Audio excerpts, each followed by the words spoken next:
Cuentan que en el valle de Peñavieja, a 2 jornadas de caballo de Salamanca, se alzaba una casa solitaria, custodiada por cipreses y niebla. Nadie vivía allí desde hacía décadas. Aún así, de cuando en cuando el cartero del pueblo encontraba algo insólito junto al portón oxidado. Cartas antiguas, amarillentas, dirigidas a una mujer llamada Isabel de la Vega. Cartas sin sello, sin remitente, escritas a mano con una tinta azul desvaída. Unos decían que eran cartas de amor enviadas desde el más allá. Otros juraban que se trataba de mensajes extraviados en tiempos de guerra. Nadie recordaba con certeza, pero Isabel había desaparecido una noche de lluvia de 1886, y desde entonces alguien seguía escribiéndole como si el tiempo no pasara. Más de un siglo después, cuando los nombres y los rostros ya parecían polvo, una joven restauradora llamada Elena recibió el encargo de catalogar documentos de la región. Entre papeles sin valor,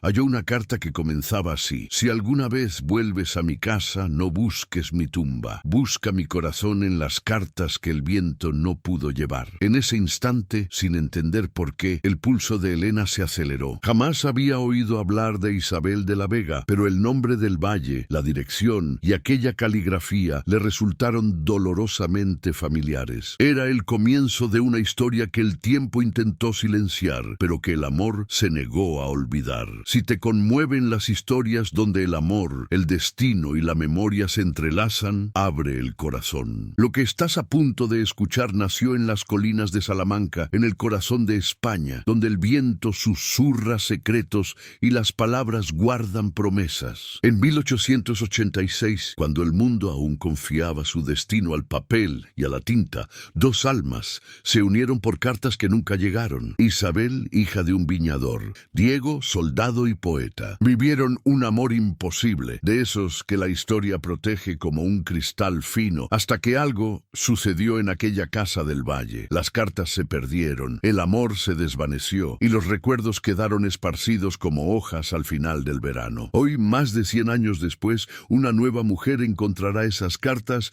y descubrirá que el amor verdadero no se pierde. Espera. Espera la mirada precisa, el instante exacto, el latido dispuesto a leer aquello que la vida dejó sin abrir. El valle de Peñavieja despertaba cada mañana envuelto en un velo de neblina. El aire olía a tierra húmeda, a madera vieja y a recuerdos. Entre los campos de trigo dorado se levantaba una casa de piedra, silenciosa y cansada, como una viuda que ya había llorado demasiado. Las enredaderas subían por sus muros y las ventanas parecían ojos que alguna vez miraron el amor, pero ahora solo miraban el vacío. Esa era la casa de los de la Vega, una familia que en otros tiempos había sido conocida por sus viñedos y su hospitalidad. Pero desde la desaparición de Isabel, la hija menor, nadie volvió a vivir allí. Los aldeanos decían que la casa respiraba soledad, que en las noches de viento se escuchaban golpes suaves, como si alguien llamara a la puerta. En una tarde de otoño de 1886,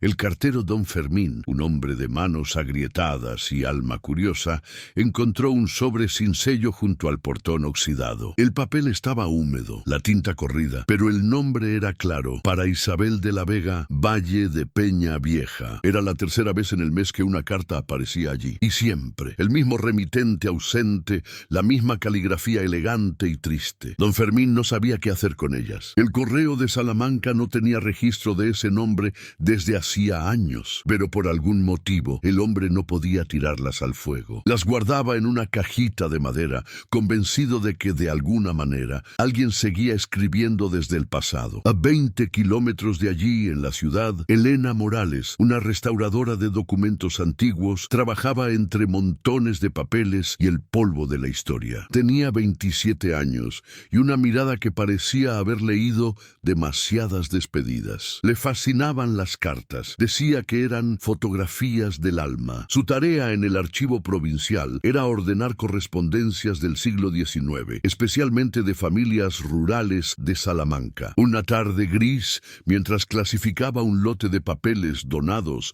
por la parroquia de San Esteban, encontró un sobre diferente. El papel era grueso, con bordes dorados ya desgastados. Al abrirlo, percibió un aroma leve a lavanda y en el interior leyó: Isabel, si alguna vez vuelves a mi casa, no busques mi tumba. Búscame en las cartas que el viento no llevó. Diego. Elena se quedó inmóvil. No conocía a ningún Diego, pero sintió un estremecimiento en la piel, como si esa carta la hubiese estado esperando. Giró el papel y en el reverso estaba escrito con tinta desvaída: Valle de Peña Vieja, 1886. Esa noche no pudo dormir. La carta la había conmovido de un modo que no entendía. Al día siguiente, llevó el sobre al director del archivo, don Mateo, quien al leer el texto murmuró: ese valle, lo recuerdo. Hay una casa abandonada, pero nadie vive allí desde hace generaciones. Y agregó con un gesto nostálgico: algunos dicen que esa mujer, Isabel de la Vega, desapareció sin dejar rastro, que su prometido, un soldado llamado Diego, murió en ultramar. Otros dicen que no, que volvió y al no encontrarla se volvió loco. Elena sintió una punzada en el pecho. No sabía por qué, pero cada palabra resonaba en ella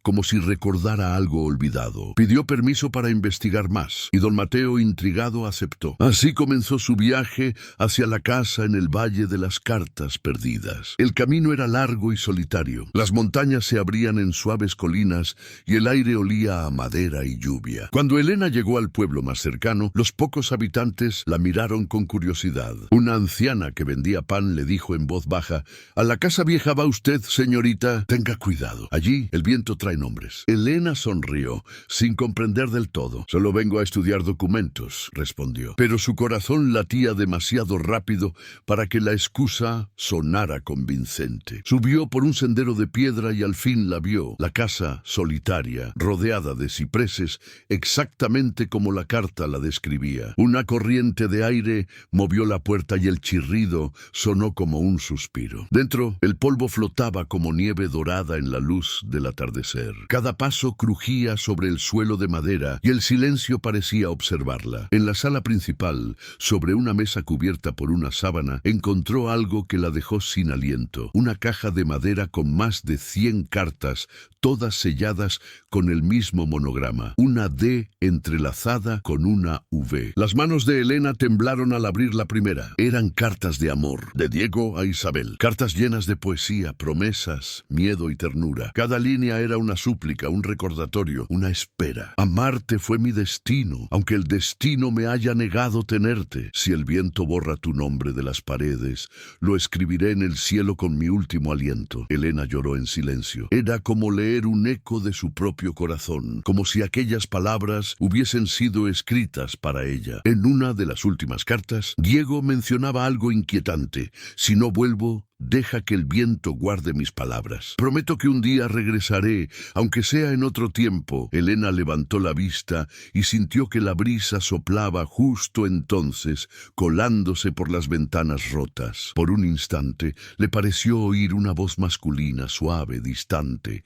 Isabel salió de la casa con el alma temblando. En el umbral, el sol se hundía detrás de las colinas y un rayo de luz se filtraba justo sobre la caja de cartas como una bendición. Elena sabía que no era coincidencia. Había algo que debía descubrir, algo que no pertenecía solo al pasado. Mientras descendía por el sendero pensó: tal vez algunas cartas no se pierden, solo esperan a la persona correcta para ser leídas. Y sin saberlo, acababa de abrir una puerta entre dos siglos, una puerta que uniría su destino con el de una mujer desaparecida en 1886. Y con un amor que el tiempo se negó a borrar. El primer recuerdo que el valle guardó de Isabel de la Vega no fue un rumor ni un lamento, sino una risa bajo la lluvia. Ocurrió en primavera de 1885, cuando el cielo de Salamanca decidió abrirse de repente sobre los viñedos familiares. Los jornaleros corrieron a cubrir los racimos jóvenes con lonas. Las gallinas buscaron refugio bajo los carros y los niños del pueblo gritaron felices, como si los relámpagos fuesen un juego inventado para ellos. Isabel no corrió. Al contrario,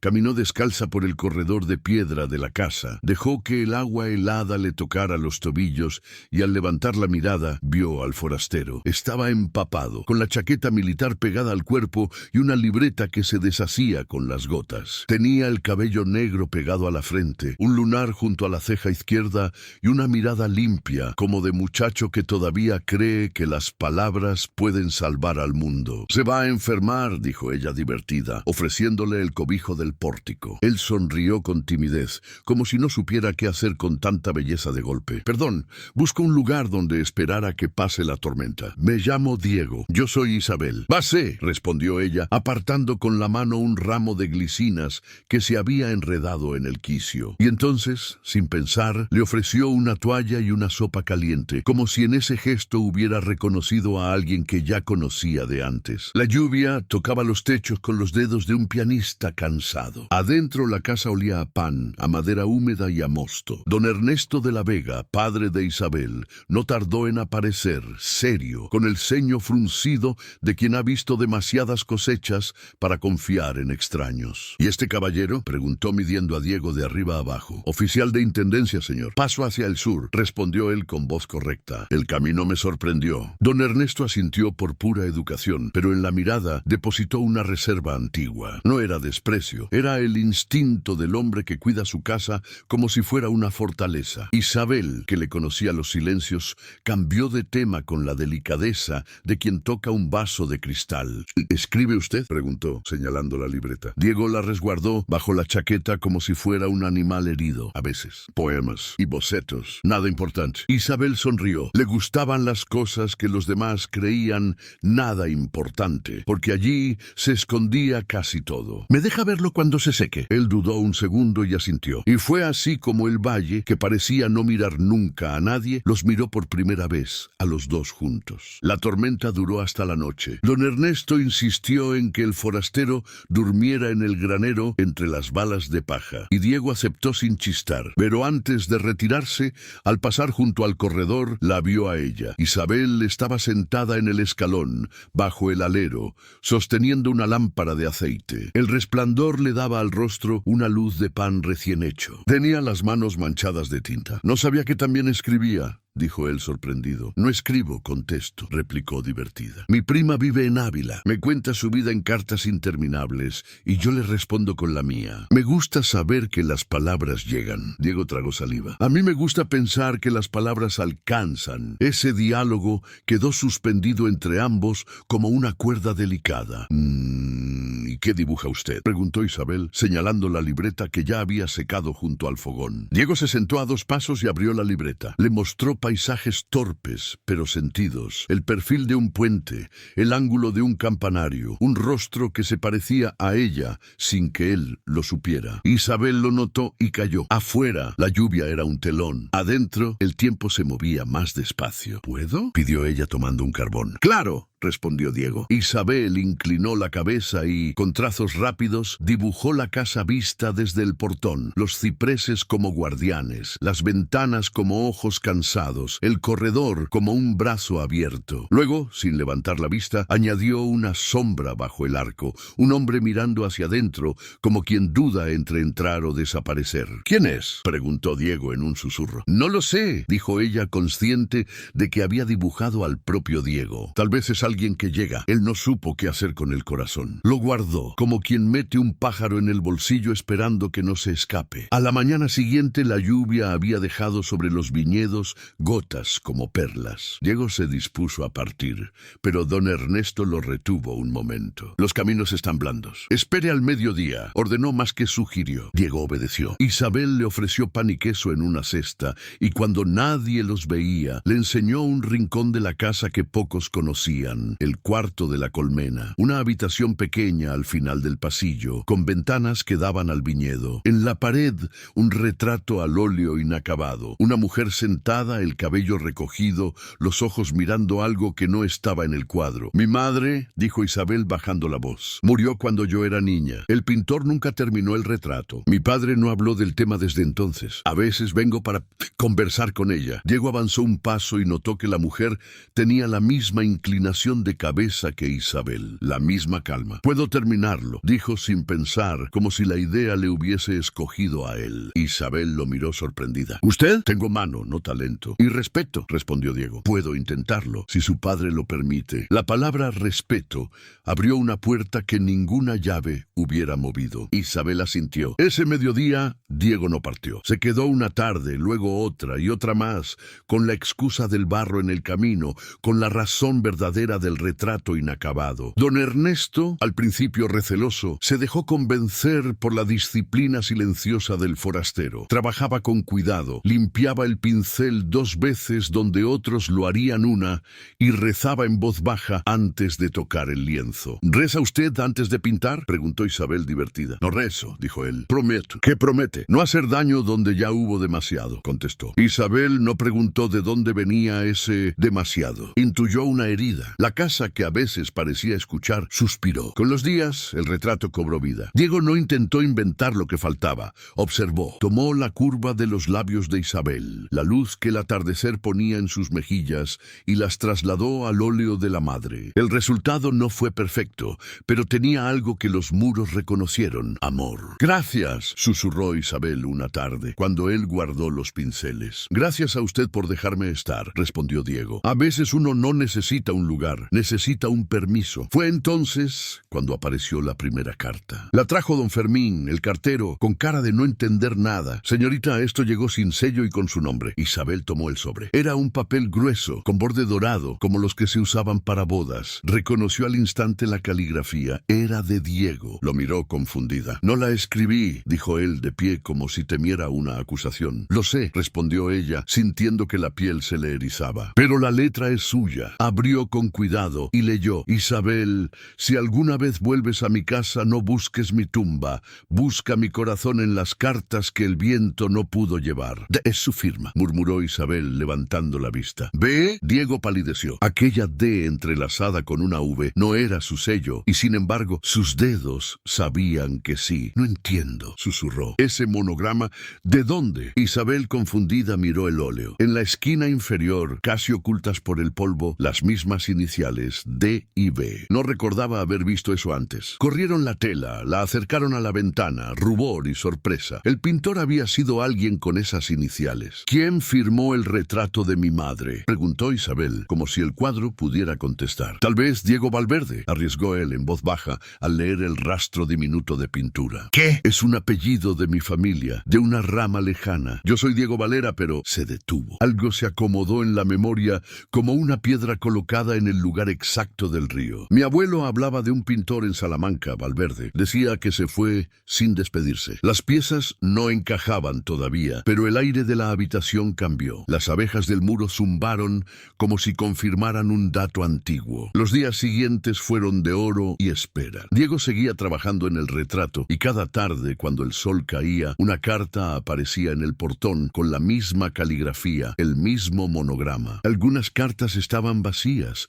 como si aquello que debían decir no hubiera encontrado aún su forma. Otras tenían frases sueltas: «No tardes. Si llueve, acuérdate de mí. Prometimos bajo el puente». «¿Bajo qué puente?», preguntó Isabel, con la hoja temblando entre los dedos. «No lo sé», respondió Diego, aterrado de reconocer un recuerdo que no era suyo y a la vez lo era. «Pero yo he soñado con un puente». Aquella tarde fueron. El puente romano de Salamanca se alzó solemne sobre el Tormes, y el viento les trajo olor a piedra vieja y a agua. No estaban solos. El pasado los acompañaba como una sombra bien educada. Al pie de una columna, Isabel encontró otro sobre, esta vez sujeto con una cinta azul. «Debajo de esta lluvia yo te reconocí. No tardes. No me olvides». «¡De!». Isabel lloró sin ruido. Diego le tomó la mano con respeto, como quien sostiene un ave cansada. «No sé quién escribe», dijo él, «pero sí sé que promete». «¿Qué promete?», preguntó ella, aún con lágrimas. «Que el amor encuentra». El agua golpeaba las piedras como un reloj antiguo. La oposición no tardó en llegar. Don Ernesto, al verlos volver del puente con la cinta azul en los dedos, cerró la puerta del corredor. «¿Es usted hombre de paso o de raíz?», preguntó a Diego, mirándolo como se mira a un temporal. «Soy un hombre que elige», respondió él, con la humildad del que sabe lo que arriesga. «Y si me lo permite, señor, elegiría quedarme». Don Ernesto apretó la mandíbula. Había en su mirada un miedo viejo, el miedo de quien ya había perdido una una vez. Mi casa ya entregó demasiado al azar. Mi hija no se promete al viento. Isabel quiso hablar, pero el padre levantó la mano. Además, dijo sin mirarla, Isabel está comprometida con un acuerdo de familia desde hace años. No hubo boda, porque aún no llegó la fecha, pero la palabra está dada. La palabra comprometida cayó en la sala como un vaso que se rompe. Diego se enderezó, blanco. No lo sabía, dijo con la dignidad de quien se retira antes de mendigar. Esa noche no hubo cartas en el portón. Hubo, en cambio, un silencio que se pegó a las paredes. Al amanecer, Isabel cruzó el viñedo hasta el granero. Diego aún estaba allí, con las maletas hechas. Lloviznaba. El mundo tenía ese olor a despedida que solo conocen los que aman. No puedo desobedecer a mi padre, dijo ella sincera. No puedo, pero no sé cómo seguir si usted se va. Diego no dio un paso, dio una promesa. No te pido que desobedezcas, susurró. Te pido que recuerdes. Yo volveré cuando los caminos se sequen, cuando el corazón de tu padre no tema. Volveré con el retrato terminado y con cartas. Si alguna vez dudas, lee. Si alguna vez llueve, espérame bajo el puente.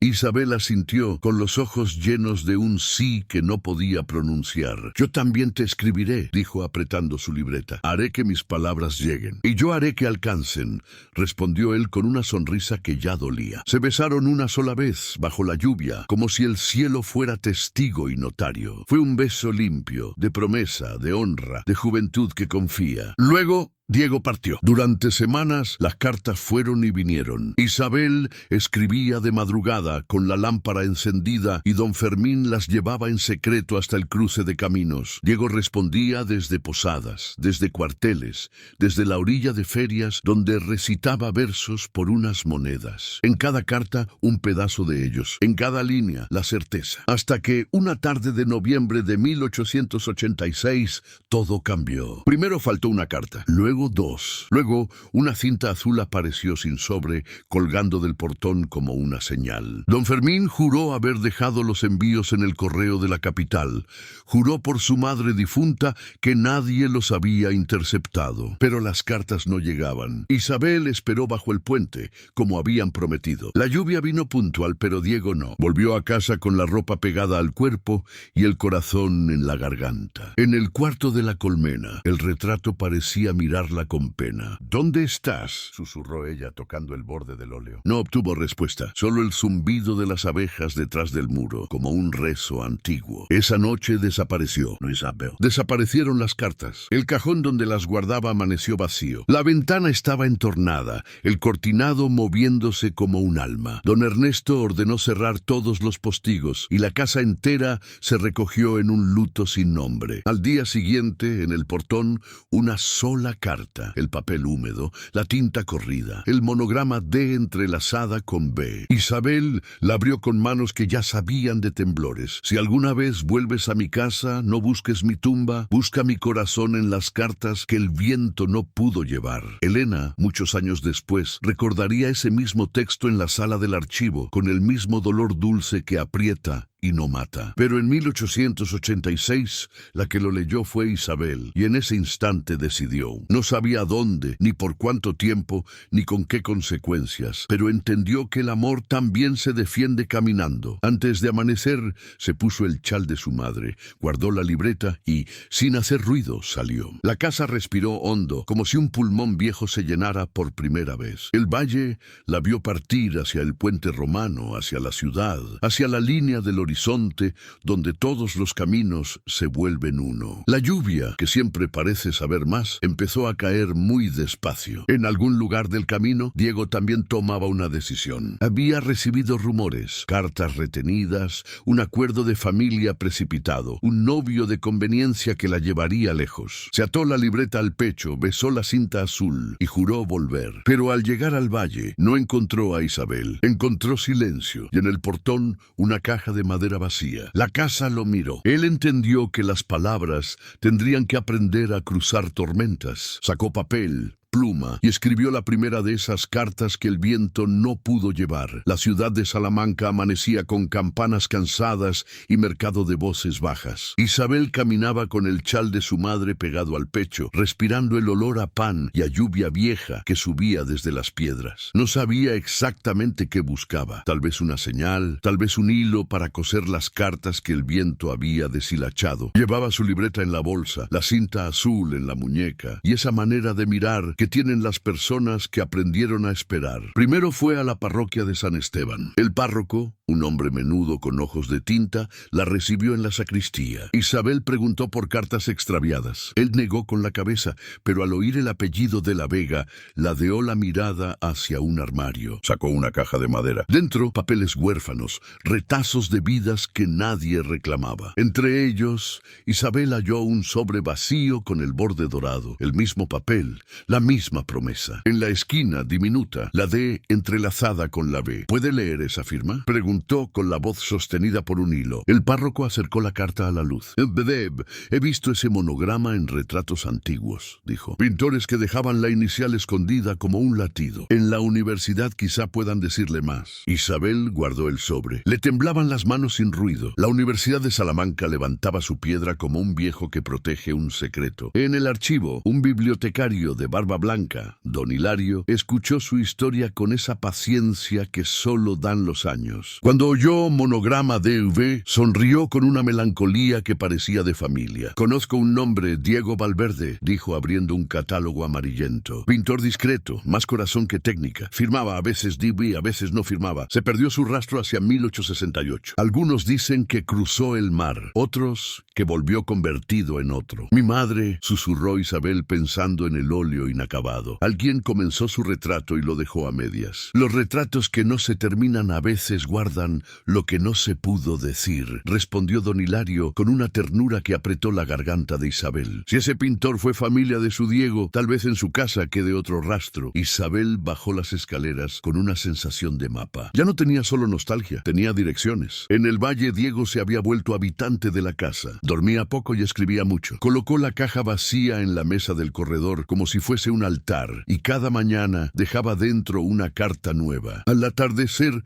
la caja amanecía, sí, amanecía en el atardecer más ligera. A veces alguna carta desaparecía, a veces quedaba en su lugar una cinta azul. Diego no le tenía miedo a los milagros pequeños, les tenía respeto. Si el viento no puede yo, murmuraba, cerrando cada sobre. Por el puente, por la lluvia, por la palabra dada. Una tarde, don Fermín llegó sofocado. Traía barro en las botas y el sombrero torcido. He seguido un rastro, dijo orgulloso como un niño. Esas cartas suyas se están quedando en un cruce antes de llegar a la ciudad. Alguien las cambia de bolsa. No sé si las pierden o las esconden. Diego apretó la mandíbula. No rabia, cuidado. Muéstreme el camino, pidió. Caminaron hasta un alpendre abandonado, a mediodía de distancia. Allí, bajo una teja rota, encontraron dos sobres con el monograma DB. Eran suyos, pero abiertos. Alguien había leído su esperanza, quizá con la torpeza de quien no sabe que la esperanza también es pudor. Dentro un papel pequeño con letra desconocida, olvida. Diego sostuvo el papel como se sostiene un pájaro muerto. Lo dobló con respeto y lo guardó en el bolsillo. El amor no obedece a quien no conoce su voz, dijo. No vamos a gritar, vamos a esperar de pie. Isabel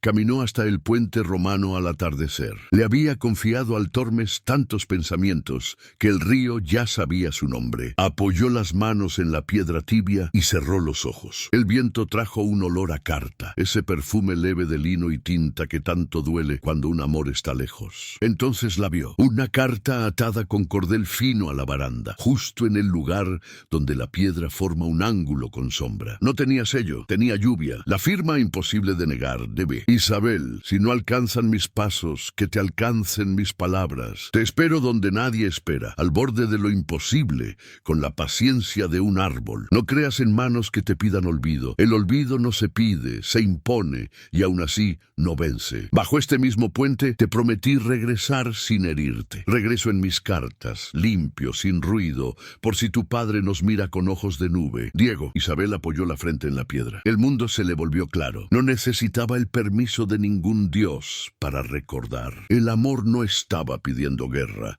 estaba pidiendo tiempo y verdad. Guardó la carta en el bolsillo del pecho, justo encima del corazón. Caminó hacia la posada donde se hospedaba y a la luz de un candil escribió. La letra le salía segura, como si finalmente hubiera encontrado la música de su voz. Diego, no me pidas valentía, ya la tienes. Haré lo que pueda sin traicionar la honra de mi padre. Si te roban los sobres, yo guardaré tus palabras en los pliegues del chal y en la memoria. Me quedaré en Salamanca unos días para seguir el rastro de D.B. Si el pintor fue tu sangre, quizá la casa ya nos escuchaba antes de conocernos. No dejes de escribir, yo te alcanzo. Y al amanecer buscó a don Fermín en la estafeta. Si le confío esto, ¿llegará?, preguntó. El cartero se tocó el pecho.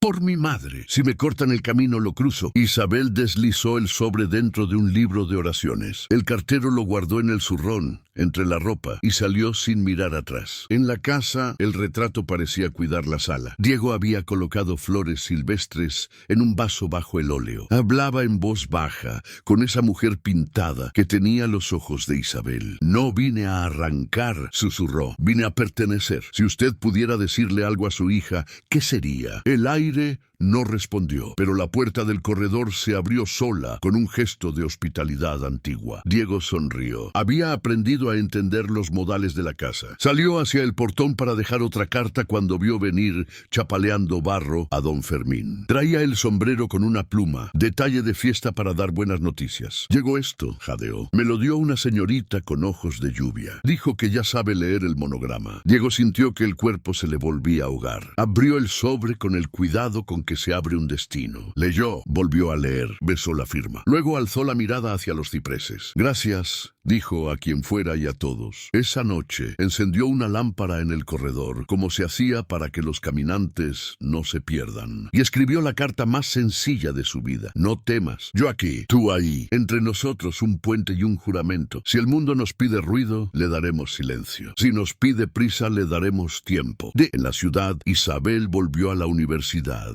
Don Hilario le habló de un almacén de antigüedades junto a la calle Compañía, donde a veces aparecían marcos, óleos y papeles firmados por manos sin nombre. Al llegar, el lugar olía a polvo dulce y madera encalada. En una pared, casi escondido, vio otro retrato inacabado. Un muchacho con chaqueta militar, la mirada de quien promete. ¿Este cuadro?, preguntó. El anticuario don Roldán afiló la mirada. Llegó con un lote viejo. Nadie lo quiere. Dicen que las cosas sin terminar atraen melancolía. Isabel se acercó. En la esquina, apenas visible D.B. Puedo verlo por detrás. Don Roldán encogió los hombros, giró el lienzo. En el bastidor, con lápiz blando, una frase que pareció respirar al contacto con la luz. Prometí volver sin herir. Si no llego a tiempo, que me alcancen mis cartas. Isabel sonrió con lágrimas. Era el mismo idioma que su Diego moderno, como si las palabras fueran una herencia. Pagó el cuadro con los ahorros que llevaba cosidos en el dobladillo y salió de la tienda con la sensación de estar llevando un espejo. El rumor del compromiso familiar se hizo viento en la ciudad. Un comerciante de telas, señor Uceda,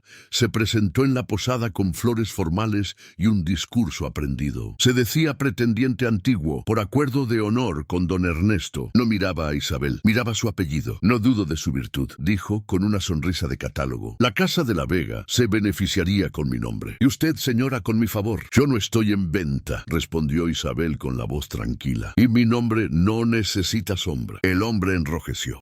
Mi padre me quiere viva, lo cortó ella. Y la vida, señor, no es una firma. Cuando el pretendiente se marchó, el dueño de la posada cerró la puerta con cerrojo y le susurró a Isabel. Cuidado, los hombres de negocio no aceptan no cuando lo confunden con ya veremos. Esa noche Isabel no durmió. Escribió otra carta más honda. Diego, un hombre busca comprar mi silencio con su apellido. No temo por mí, temo por mi padre. Si algo me obliga a marchar, te dejaré esta señal. Colgaré del pretil del puente 2 cintas azules. flores, una por cada palabra que no puedo decir en voz alta, te espero.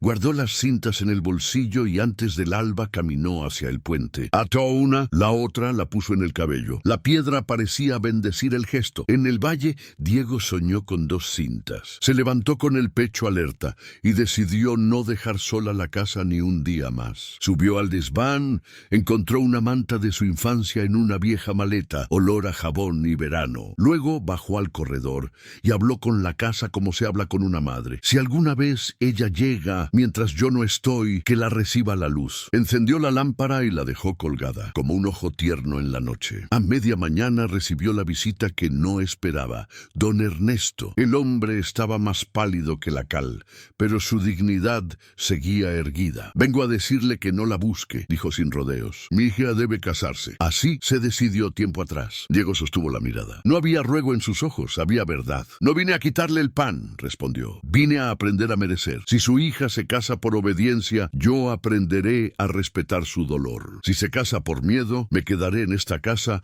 hasta que el miedo se canse. El padre lo estudió con una curiosidad que no quería admitir. ¿Por qué no maldice? Porque la maldición rompe y yo he venido a coser. Don Ernesto bajó la vista. La casa suavizó el aire. Mi mujer, dijo al fin mirando el retrato. El pintor se fue un día sin despedirse. Yo le guardé rencor a un vacío. Tal vez usted lleva su sangre. Tal vez el rencor es herencia que conviene no repartir. No hubo pacto. Hubo un silencio menos áspero. Al atardecer, Diego partió hacia la ciudad con la necesidad de ver el puente. Dejó una carta bajo la lámpara del corredor y bajó por el sendero. Cuando llegó a la orilla del Tormes, el mundo estaba cosido de naranja y cobre. El puente se alzaba como un juramento de piedra. Y allí estaban 2 cintas azules, una atada al pretil, otra flotando en el agua, como un pez que aprendió a ser nube. Diego apoyó la mano sobre la piedra. No llamó su nombre. No hizo falta. Isabel estaba cerca, aunque no la viera. El aire olía a salvia y pan. Entonces, bajo el arco cuarto, vio una sombra. Corrió. La sombra se apartó. No era ella. Era un niño con los bolsillos llenos de sobres. ¿De dónde sacaste eso?, preguntó sin elevar la voz. El niño lo miró con esa mezcla de miedo y hambre que torce la infancia. Me pagan por cambiar las cartas de bolsa. Dicen que así se hace negocio. ¿Quién? Un hombre de bigote fino que vende telas. Le dicen Uceda. Diego respiró hondo para no romper el mundo con la rabia. Se agachó. Puso en la mano del niño un pedazo de pan y una moneda. No rompas las cartas, no rompas la música. Si ves a una mujer con chal y ojos valientes, entrégale esto. Escribió a toda prisa, estoy. 2 cintas recibidas. El puente nos conoce por el nombre. No te muevas sin decírmelo.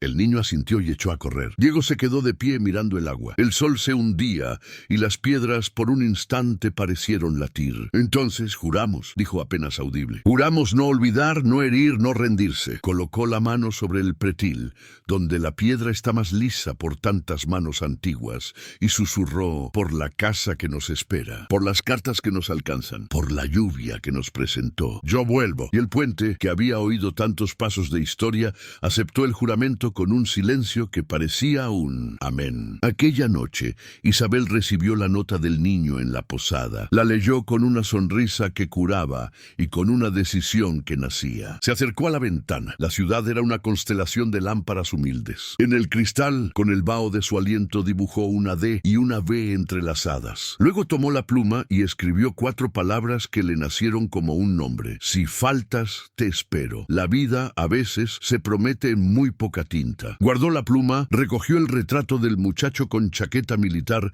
esa herencia que ahora debía devolver a su lugar, y cerró la puerta. Su camino se había vuelto claro, volver al valle. No para desobedecer, sino para decir la verdad frente al padre y frente a la casa. Y si la verdad dolía, cuidarla. Al salir, el cielo traía olor a lluvia. Buen augurio para los que nacieron del agua. En el corredor de la casa, bajo la lámpara encendida, una carta esperaba. Tenía el borde dorado y el monograma DV. No la había escrito Diego ni Isabel. Era otra mano, antigua, quizá la del propio Valverde que fue y vino entre nombres. Decía, a quien ama en esta casa, no se confundan los vivos con los muertos. Lo que no se dijo entonces, que se diga ahora. El amor calor. No pide permiso a la sombra, pide luz. La llama titiló como si asentara. La casa de Peñavieja respiró profundo, como un pecho que se afloja al fin. En algún lugar del camino, dos corazones avanzaban hacia ella, uno desde la ciudad, otro desde el puente. Y en medio, el viento, aprendiendo a llevar cartas. El amanecer de Salamanca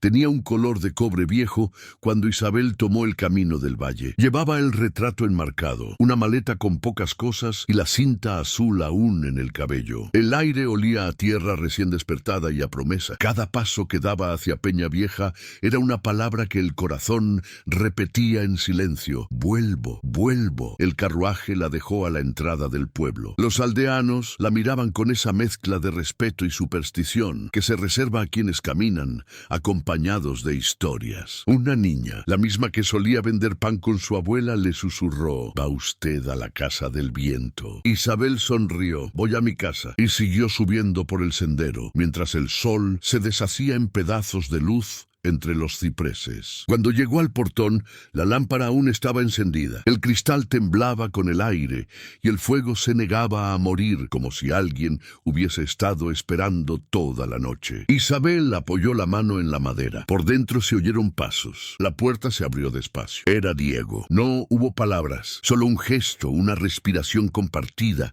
la certeza de que el amor los había traído de regreso. Diego avanzó 2 pasos, ella 1. El resto lo hizo el silencio. Se abrazaron con la torpeza de quien teme romper algo sagrado. El chal de Isabel se empapó con las lágrimas de ambos. El retrato que ella llevaba cayó al suelo con un golpe leve, pero el vidrio no se rompió. «¿Volviste?», susurró él. «Volví porque tú no te fuiste», contestó ella. El viento entró en la sala y por un instante las cortinas se movieron como alas. En el corredor, la caja de cartas vacías estaba abierta y dentro había una sola hoja nueva. Isabel la tomó. La letra era de su padre. «Si vuelves, hija, no traigas excusas ni miedo. Esta casa fue construida para resistir tormentas, no para huir de ellas». Isabel giró el rostro y vio a don Ernesto en el umbral. Tenía el rostro envejecido, pero los ojos claros. «Padre», murmuró ella, «no vengo a pedir perdón, vengo a darlo». El hombre asintió, sin acercarse. «Yo también», dijo simplemente. Diego quiso hablar, pero don Ernesto levantó la mano. «No hace falta. La casa ya me lo contó todo». Se volvió hacia el retrato que colgaba en la pared y añadió con una voz cargada de años: «Tu madre también amó sin permiso. Por eso nunca terminé de odiar a quien se lo quitó». Miró a Diego con gravedad serena. «Esa firma no me es ajena. El pintor de ese retrato fue mi cuñado, Diego Valverde, hermano de mi esposa. Desapareció en la guerra». Bajó la mirada y una sonrisa leve quebró la rigidez de su rostro. «Parece que el nombre vuelve a esta casa con otro cuerpo. Quizás sea hora de dejar descansar a los fantasmas». Isabel respiró hondo. «No hay fantasmas, padre, solo cartas que el viento aún no entregó». Y entonces, por primera vez, don Ernesto abrió los brazos. Ella corrió hacia él y el abrazo fue como una cosecha tardía, fruto que costó, pero llegó. Esa misma tarde, el peligro volvió disfrazado de cortesía. El carruaje del señor Uceda se detuvo frente al portón con el polvo aún en el aire. Traía guantes, flores y una sonrisa que olía a amenaza. Golpeó 3 veces con el bastón. Diego fue quien abrió. «¿Puedo ayudarlo?», preguntó, sabiendo que la respuesta sería no. «Busco a la señorita de la Vega. Venimos a acordar un futuro que se nos ha intentado robar». Isabel apareció detrás, erguida, el chal recogido. «No hay acuerdo, señor Uceda, solo palabras vacías». El hombre rió sin humor. «He invertido dinero en este compromiso». «¿Su padre firmó?». «La honra de su familia». «Mi honra no se negocia», dijo ella firme. Uceda dio un paso hacia ella, pero don Ernesto se interpuso. «Mi firma no vende a mi hija». El comerciante alzó la voz, temerario. «Entonces perderá todo. Las tierras, la casa». Diego avanzó, sereno. «Usted ya perdió algo más importante, la vergüenza». Y antes de que Uceda respondiera, añadió: «Salga de este valle. No le pertenece». El hombre lo miró con furia y se giró hacia Isabel. «No olvide esto. Ningún amor pobre dura más que una temporada». Ella sonrió con calma. «Entonces el mío ya sobrevivió a su amenaza». El coche se alejó. El polvo se disolvió en el aire como un mal sueño. Esa noche, la casa respiró diferente. Las lámparas encendidas iluminaban los retratos antiguos. Don Ernesto se sentó junto al fuego y miró a los 2 jóvenes. «Hagan de esta casa algo vivo otra vez», dijo. «No la llenen de silencio». Y levantó su copa de vino. El cristal tintineó como una campana. Isabel y Diego se miraron. No había prisa, había había paz. Subieron al cuarto de la colmena. El óleo de la madre de Isabel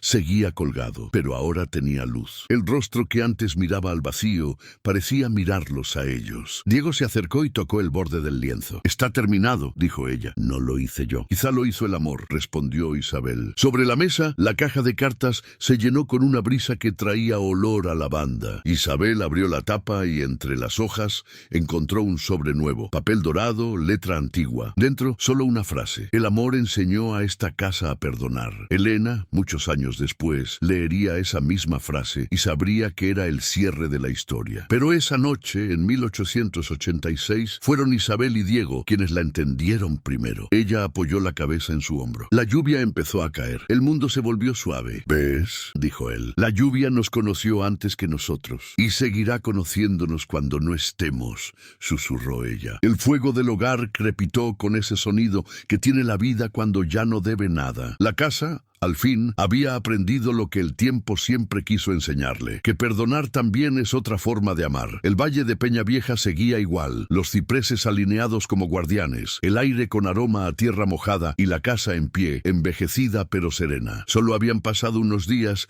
desde que Isabel y Diego juraron no separarse, pero el tiempo en aquel rincón tenía otra medida. Las horas se disolvían como tinta en agua. Los días eran cartas escritas por el sol y la lluvia. En la casa, la vida volvió. Las ventanas se abrieron, las abejas del muro ya no zumbaban tristes, y don Ernesto, con el rostro menos duro, caminaba cada mañana hasta el viñedo para mirar cómo los brotes nuevos crecían. Decía que la tierra perdona más rápido que las personas, pero que había aprendido algo. Quien ama siembra sin miedo a la sequía. Isabel y Diego trabajaban juntos. Él pintaba, ella escribía. De noche se sentaban bajo el alero y leían en voz alta fragmentos de sus viejas cartas. Algunas tenían palabras borradas por la lluvia, otras estaban manchadas de lágrimas, pero en cada una el amor sobrevivía intacto. Una tarde, mientras ordenaban las cartas dentro de la caja de madera, Diego encontró una hoja que nunca había visto. El papel era distinto, más fino, y la letra más moderna. La tinta, sin embargo, tenía el mismo color azul antiguo. En la parte superior, una fecha imposible: Salamanca, 1986. Isabel la leyó en silencio, el corazón latiendo como si entendiera algo antes que la razón. A quien encuentre esta casa no busque los nombres. El amor no necesita dueño ni apellido. Las cartas que dejamos no son para llorar, son para recordar que amar siempre vale la pena, incluso cuando duele. Susurró Diego. Isabel tocó la firma. No sé quién es, pero parece escribirnos desde el futuro. Ambos sonrieron. El misterio no les asustaba. Les confirmaba que su historia no terminaría allí. Un siglo más tarde, Elena Morales cerraba un cuaderno de restauración en la mesa del archivo provincial. Había pasado meses leyendo y clasificando las cartas encontradas en la Casa del Valle, ahora parte del patrimonio histórico de Salamanca. Desde que descubrió aquel primer sobre con el nombre de Isabel de la Vega, su vida cambió de rumbo. El día en que llegó la caja completa, rescatada de una excavación en el viñedo, Elena lloró. No solo por la belleza de las palabras, sino por el modo en que la historia parecía esperarla a ella. Entre los documentos halló un retrato restaurado, una mujer joven con chal y mirada de promesa, y detrás, casi invisible, una firma diminuta: D. Valera, 1886. Elena pasó los dedos por las letras y sintió un escalofrío suave, como si algo dentro de ella recordara sin haber vivido. Esa tarde, el cielo de Salamanca estaba del color del vino tinto. Elena decidió viajar al valle. Quería ver la casa con sus propios ojos, respirar el aire que un día respiraron Isabel y Diego. El camino seguía bordeado de cipreses. El portón seguía oxidado, pero se abría con un leve empujón. Dentro todo olía a historia y silencio amable. La luz del atardecer caía sobre las paredes como una bendición antigua. En la mesa del corredor, la caja de cartas descansaba intacta, con la tapa entreabierta. Elena la abrió con manos temblorosas. Dentro, las cartas ordenadas, el retrato apoyado al fondo y, sobre todo eso, un sobre nuevo con su nombre. Para Elena Morales, casi dejó caer el papel. El sobre era viejo, pero la tinta aún fresca. Lo abrió. Adentro, una hoja doblada y una cinta azul. La letra era de Isabel. Si alguna vez lees nuestras cartas, sabrás que el amor no muere, se transforma en memoria. No llores por nosotros. Baila con la lluvia, escribe tus propias promesas. El viento se encargará de llevarlas donde deban llegar. ¡Ay, de! Elena apoyó la frente sobre la caja y lloró en silencio. No de tristeza, sino de agradecimiento. Entendió que no era casualidad que aquella historia hubiera llegado a sus manos. El destino, una vez más, había hecho su trabajo invisible, entregar la última carta al corazón correcto. Pasó la noche en la casa, encendió la lámpara del corredor, como ellos solían hacerlo. El viento jugaba con las cortinas, y cada vez que el fuego titilaba, las sombras en la pared parecían moverse al compás de una danza antigua. Elena sintió paz. Por primera vez en mucho tiempo, no tenía miedo de estar sola. En la madrugada, una brisa suave abrió una ventana. Un sobre cayó al suelo. Elena lo recogió. Dentro, una sola frase escrita con trazo firme: las cartas del amor nunca se pierden. A veces solo cambian de manos. Ella sonrió. Salió al porche y miró el valle. El cielo se abría en tonos lilas. En el horizonte juraría haber visto dos figuras, un hombre y una mujer caminando entre los viñedos, de la mano, envueltos en niebla dorada. No supo si era sueño o milagro, pero la imagen le pareció suficiente. Al amanecer, Elena se sentó frente a la casa y empezó a escribir su propio relato, La casa en el valle de las cartas perdidas. Cada palabra era un puente entre siglos, cada frase una promesa nueva. Escribió hasta que el sol tocó las hojas, y cuando terminó, dejó el cuaderno dentro de la caja, encima de las cartas de Isabel y Diego. Cerró la tapa con delicadeza y dijo en voz baja: gracias por enseñarme que el amor también escribe historia. El viento respondió leve, levantando polvo de lavanda. Antes de marcharse, Elena colgó una cinta azul en el portón, un símbolo pequeño para una historia inmensa. Y así, el valle guardó otro secreto más, uno que el tiempo no borró, porque el amor, cuando es verdadero, no se escribe con tinta, sino con alma.